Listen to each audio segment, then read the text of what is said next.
Hello guys. आज हमारा दूसरा चैप्टर है फ्रॉम इंट्रोवर्ट टू एक्सट्रोवर्ट। आज हम इस टॉपिक की बात करेंगे। जिस धरती पे देश का दौलत है, सवाल ये है कि उस दौलत पे हक किसका है, राज्य सरकार का या केंद्र सरकार का। दोस्तों, आज हम मिनरल्स एंड माइंस लॉ के बारे में बात करेंगे, जो 13 अगस्त 2026 को पास हुआ, जिसका असर पूरे देश में तो होगा ही, लेकिन झारखंड में इसका असर सबसे ज़्यादा होगा। जब झारखंड में स्टूडेंट का प्रोटेस्ट हो रहा था, उसी बीच सेंट्रल गवर्नमेंट ने एक ऐसा बिल पास किया जो झारखंड की इकोनॉमी को इम्पैक्ट करेगी, और एक ऐसा इम्पैक्ट करेगी जो झारखंड के इकोनॉमी का कमर भी तोड़ सकती है। जैसे कि आप जानते हैं, झारखंड में कोल माइका का प्रोडक्शन इंडिया में सबसे ज़्यादा होता है। इसके अलावा आयरन और बॉक्साइट, एल्युमिनियम, ये सारे धातुएं मिलते हैं। तो आज हम बात करेंगे कि जो mines and minerals amendment bill है वो किस तरह झारखंड की इकोनॉमी को इम्पैक्ट करेगी। साथ ही हम ये भी बात करेंगे कि किस तरह हेमंत सोरेन प्राइम मिनिस्टर मोदी को और हमारे राष्ट्रपति द्रौपदी मुर्मू को पत्र लिख के ये बिल वापस लेने की बात कर रहे हैं। प्लस उस अपने जितने भी एमएलए हैं, उन एमएलए के थ्रू गांव-गांव में, पंचायत में जाके सेंट्रल गवर्नमेंट के खिलाफ मोर्चा खोलने के लिए तैयार हैं।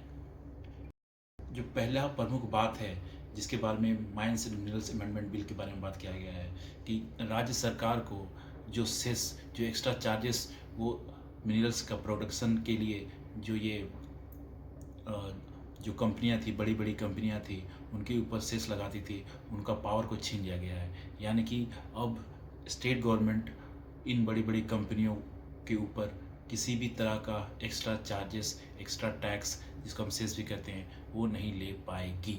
इसके वजह से सेंट्रल गवर्नमेंट और स्टेट गवर्नमेंट के बीच में क्या क्या परेशानियां आ सकती है, और साथ में झारखंड गवर्नमेंट के किन किन मुद्दों, किन किन सोशल इकोनॉमिक वेलफेयर्स इशू में प्रॉब्लम आ सकता है, उसके बारे में हम बात करेंगे।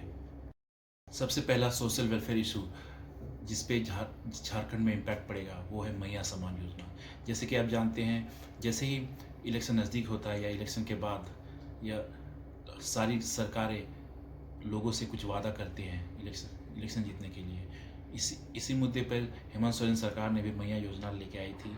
इस योजना के तहत वो हर महिलाएं 18 से 50 साल की उम्र की महिलाओं को वो 2500 रुपया महीना देती है।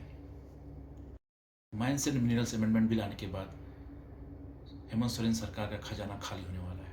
यानी कि उनके पास वो 1300 करोड़ नहीं होंगे जो वो मैया सम्मान के लिए आवंटित करती है। यानी कि सरकार के पास पैसा नहीं होगा लोगों को देने के लिए।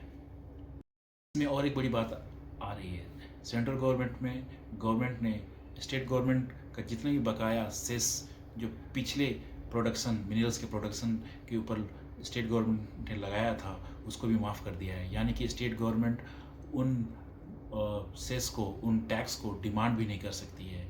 यानी कि हेमंत सोरेन सरकार के पास इकोनॉमी आने वाले समय में बहुत ही बड़ा इकोनॉमिक गैप होने वाला है, जो वो फुलफिल नहीं कर पाएगी। और हो सकता है उनके कॉफर में, हेमंत सोरेन सरकार के कॉफर में पैसा है ही नहीं।